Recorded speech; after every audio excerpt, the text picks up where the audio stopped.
I'm Brooke, and I'll be giving an informative speech today. Within my own family, we have had a history of sleepless nights within our own home. You'll find at least one of us up at 1 in the morning eating last night's dessert from the fridge because we can't sleep.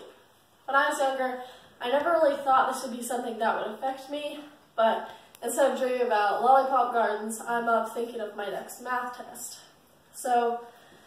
But sadly, it's not just my family that has it. People all over the world, families all over, have insomnia. And from my audience analysis, I realized that most people have had some sort of insomnia or know somebody who is dealing with it. This is important to college students and all the other audience members because insomnia can be something that's keeping you up at night from like class and just the stress of it and how it impacts your body so you won't be in your best performance for work or in your everyday life. So today, I'll provide you information about what insomnia is, the effects of insomnia, and treatments for a better night's sleep. Let's begin with what insomnia is. According to Greg D. Jacobs, author of Say Goodnight to Insomnia, there are 5 stages of sleep. The first stage is like drowsing, not quite a light sleep. So it's where you're basically resting, but you're not quite in that sleep stage yet. Your body's just relaxing for sleep. Stage 2 is the light sleep, where you're just kind of right in that first fall of sleep, but with a simple snap of the finger, you'll wake up. And stages 3 through 5 is when you're in the REM sleep, when you're dreaming and not much will wake you up. This is what leads into the 4 different types of insomnia. Insomnia takes place in the first stage of sleep. It's where you can have either chronic, comorbid, onset, or maintenance insomnia. Chronic insomnia is what lasts for 3 days over a week, over 3 weeks, so it gradually goes on over a process of time. Comorbid insomnia is due to medical and psychiatric things because of like medication, your depression or anxiety that just keeps you up. Onset is unable to fall asleep, and maintenance is waking up constantly throughout the night. It can be compared to like having a 2-month-old puppy where you have to take them outside every 2 hours because it's more of a maintenance, as they'd say.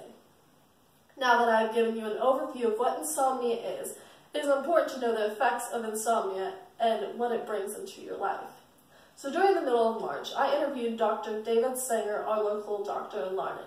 He stated he has seen more patients than usual in the past few years regarding insomnia and its effects.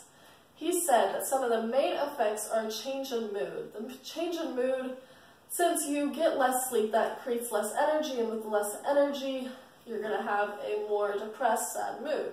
The second one is a lack of motivation. With that lack of energy, you're not going to want to get up out of bed in the morning. You're not want to go to your job and things like that. Then the third one is the loss of attention skills. So I just think it's amazing because there's many people out there who are getting this minimal amount of sleep and they're not able to focus like they should within their everyday job. You can just think somebody could be performing a surgery and they're not having that focus that they need to perform it correctly. These effects have also led to higher suicide rates within America just because of the effects it has on your mood and how you're not feeling worth enough.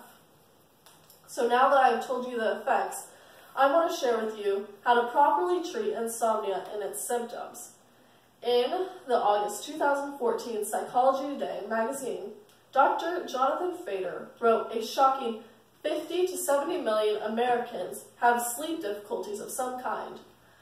I just think that's outrageous because with all the things you would think that it would be not as common as it was in the past, but seeing that there's so many electronics that can keep us up at night and constantly needing to have stimuli keeping us awake and more, it's no surprise that many people are going through that.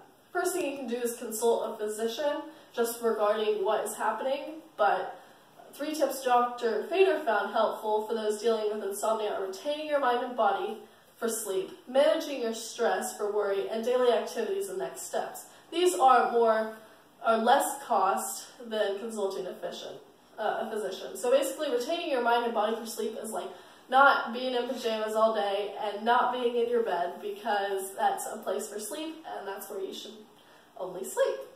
managing your stress and worry can be hard for those dealing with convert insomnia, because those people may have anxiety that keeps them up, but just basically leaving that stress in the office where you work is something that can help. And finally, daily activities and next steps.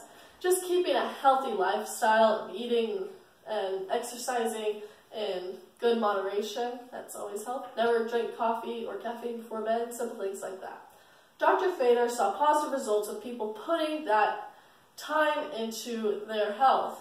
And if none of that works, you can always go to medication, because it's something that can help. Thankfully, the treatment process is promising and full of different opportunities for someone to heal. So, today I've provided you with information about what insomnia is, the effects it has, and the different treatments for a better night's sleep. I hope this helps you want to learn more about insomnia and help others that may be struggling with it. And we all just need to remember that family is something that should be based off of love, not off of a sleeping disorder. So maybe if we all work together, we could have a less sleepy tomorrow. Thank you.